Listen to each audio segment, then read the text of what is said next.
What's going on, people of the world? My name is Jay, and welcome to this edition of Sleight of Hand 101.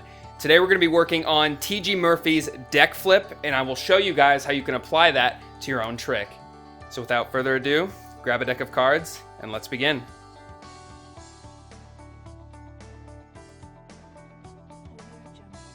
By the end of this video, you'll be able to perform T.G. Murphy's deck flip, and like I previously stated, I will show you how you can apply this to your own tricks.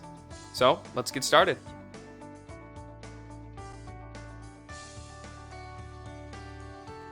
T.G. Murphy's deck flip is all about hand placement and pressure. So let's get into the hand placement. Right off the bat, you want to be in this position. It's essentially a dealer's grip where your three fingers straddle this side, your thumb straddles the top, and your pointer finger is on the top of the deck. Except what we're going to do is we're going to take our pointer finger and position it underneath the deck. Now, depending on your hand size, it's going to be different where your pointer finger goes. So just practice, figure it out for yourself, and eventually you will come to a conclusion that suits you. Now let's move on to the pressure part of it. We're going to take our thumb and we're going to apply a downward pressure here at the top of the deck.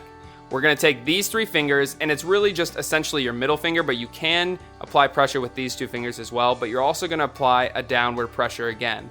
The reason I don't like using my pinky and my ring finger is because you apply pressure at the bottom over here on this corner, and you create a bend like this. Now, that's not what I want. What I want is to make a bend like a bridge, a top bend of the cards. These don't need to be bent down here, but the middle of the deck and the top of the deck here should be a little bit bent. You're creating essentially a bridge while also applying upward pressure with your pointer finger. So we've got the hand placement and we've got the pressure down. Now, all we do is the deck flip. It's pretty self-explanatory. You just apply those pressures, and essentially your goal is to let go with your middle finger and your thumb while still applying the pressure with your pointer finger, thus rotating the cards like so, and you want to catch it in your hand. Essentially, this is what it's supposed to look like. Now, you will get that problem where the bottom card or even the top card come loose, and that is because your pointer finger flicks it away. Now, to get rid of this problem, it just takes a lot of practice and getting used to the deck that you're using, as well as getting used to the flourish in itself. So let's see that again. You're applying the pressure at the top, and you're applying pressure with your middle finger, just like so. You're applying an upward pressure with your pointer finger, and when you nail it all down, let's see if I can get this on my first try here. You can see that bottom card flung out. Like I said, it all just takes practice, but when you can get it down, and obviously that one didn't look very nice either, and that one didn't either. I'm just gonna get rid of that card. There you go, kind of like that. It's a tough flourish to get down, but if you really need to, you can even rotate your hand a little bit upwards. It kind of deviates if you're doing it in a trick, which I'll show you in a second.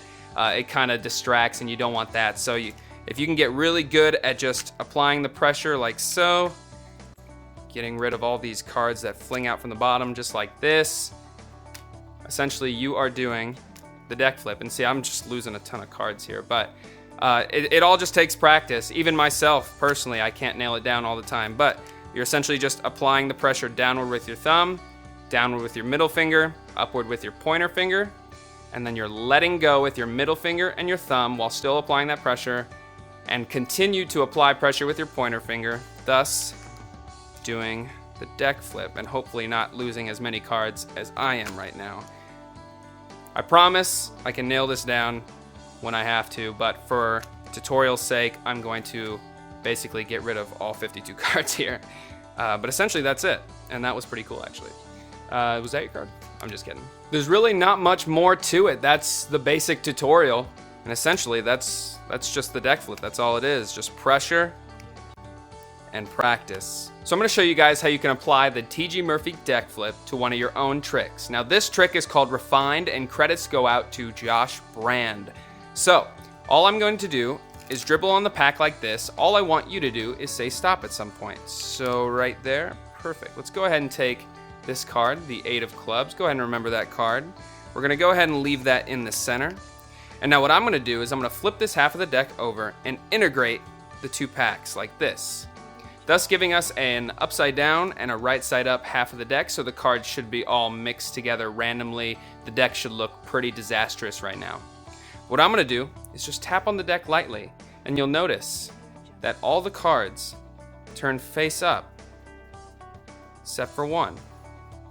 It just so happens to be in the center, and that card is yours.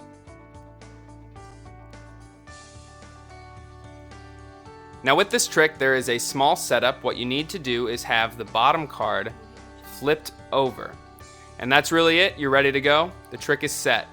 Now what you do is just fan out the cards, dribble them. I like to dribble them, but if you can't dribble, just fan out the cards and have your spectator pull a card from the center or pick the card. Make sure that their focus is on this card, so let them have it in their hand. I highly recommend that you let them hold it, show it to their friends. It doesn't matter if you know what the card is. If you want to play it in a way where you say, oh, I don't need to know what the card is, just keep it away from me. People kind of like that. Gives them a little bit more sense of control. But it really doesn't matter if you see it or not. Now, while their focus is on this card, you will perform the T.G. Murphy deck flip, like so. However, you're not going to do the full rotation. You're going to do a half rotation, thus creating this scenario where you've got one card on top and the entire rest of the deck is flipped. Now, they don't know that. Then what you do is you take their card, whether or not you see it really doesn't matter, and you're going to push it in somewhere in the deck, saying that it's lost. Now at this point, you can do some sort of change. If you know how to do a Cardini change, it's really nice right here. This is what it looks like. You perform the Cardini change like that. If you don't know how to perform a Cardini change and you want to, I will give you guys a link in the description box and you can check that out. Tell your spectators that the entire deck has flipped itself, except for one, which just so happens to be their card. And that's how you can use T.G. Murphy's deck flip in a trick. Thank you guys so much for watching. I really hope you learned something. And if you like this video, please hit that like button. It really does help me out and I appreciate it so much, guys. And I can't imagine why you would dislike this video, but if you did, you're not gonna lose sleep over it. Just hit that like button. Like I said, it really does help me out and I appreciate it a lot. And make sure you guys check out the description box so you can see my Twitter, my Facebook, and my blog pages. We can all stay connected and have a good time. And also don't forget to subscribe so you never miss a video. And now it's time to go back into your cage. Hold still.